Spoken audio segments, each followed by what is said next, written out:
Ang programang ito ay rated SPG. Striktong patnubay at gabay ng magulang ang kailangan. Maaaring may masiselang tema, lengguwahe, karahasan, sexual, horror o droga na hindi angkop sa... Sige na, Mami. Magkita na lang tayo mamaya.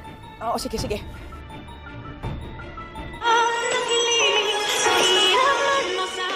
Narito na nga ang ating pakabangan ngayong Lunes sa Abot Kamay na Pangarap. Dito naman na kumuha ng pagkakataon itong si Zoe na tawagan itong kanyang ina na si Moira at kinamusta. At dito nga nagulat itong si Zoe nang sabihin dito ni Moira na tila hindi daw maganda itong kanyang naramdaman ngayon. Dahil may sakit nga siya at inuubo at dito nga nag-alala ng husto itong si Zoe. At nagtanong nga itong si Zoe kung ano-ano pa ang mga sakit dito ni Moira. At tila may infection nga ito at kinakailangan na marisitahan ng gamot upang makainom agad itong si Moira. Kaya dito naman na sinabi ni Zoe na kinakailangan na magkita daw sila mamayang gabi.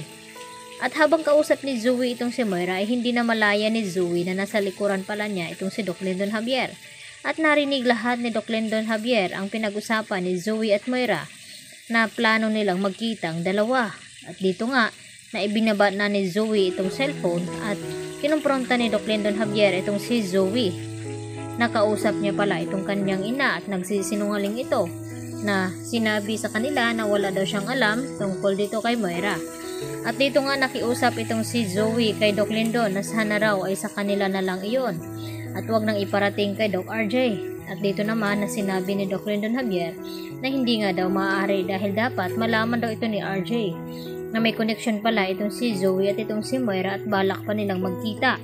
Nang sa ganon ay matulungan nga niya makatakas ang kanyang ina. At dito nga na sinabi ni Zoe na hindi daw niya intensyon na tulungan itong kanyang ina. At dito naman na kinausap ng masinsina ni Zoe si Lyndon na kung gusto daw nito na sumama itong si Doc Lyndon habang magkita daw sila ni Moira. Nang sa ganon ay mahuli na nga daw ito upang matigil na nga ang kasamaan daw ng kanyang ina. Subalit tila hindi kumbinsido itong si Doc Lyndon sa mga sinasabi nga dito ni Zoe. Sa kabilang banda, kinausap naman ng receptionist itong si Annalyn sa pag-akala na itong si Zoe na may importanteng tawag nga daw sa kanya na naghihintay. At tila isang babae nga daw ito at nagtaka itong si Annalyn dahil hindi naman daw siya itong si Zoe. Baka daw ay ina ni Zoe ito. Kaya napag-alaman ni Annalyn na si Moira nga ang tumatawag dito kay Zoe kaya hindi na nga makakalusot ito.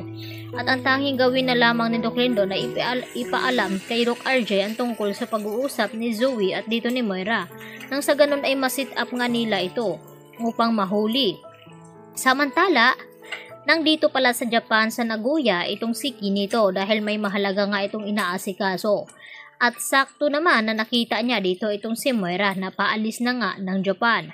Bago nga paalis itong si Moira ay tumawag pa sa kanyang anak na si Zoe na na-release na nga daw niya itong bagong identity ng passport.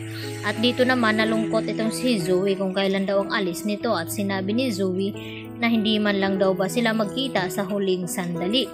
At tila naawa naman ng husto itong si Moira sa kanyang anak kaya nagpasya ito na makipagkita dito kay Zoe. At ito na nga ang tamang pagkakataon at tumawag din itong si Kinito kay RJ at ipinaalam na nandun na nga sa airport tong si Moira na kanilang hinahanap at parang papaalis na nga ito. At tila sinabi rin dito ni Doc Lyndon Javier na alam niya na magkikita daw itong mag-ina na si Zoe at itong ngang si Moira. Kaya ito na ang kanilang pagkakataon upang hulihin nga ng tuluyan itong si Moira. Kaya yan ang ating abangan mamaya mga kapuso, dito lamang yan sa Abot Kamay na Pangarap. Yan lang po at maraming salamat.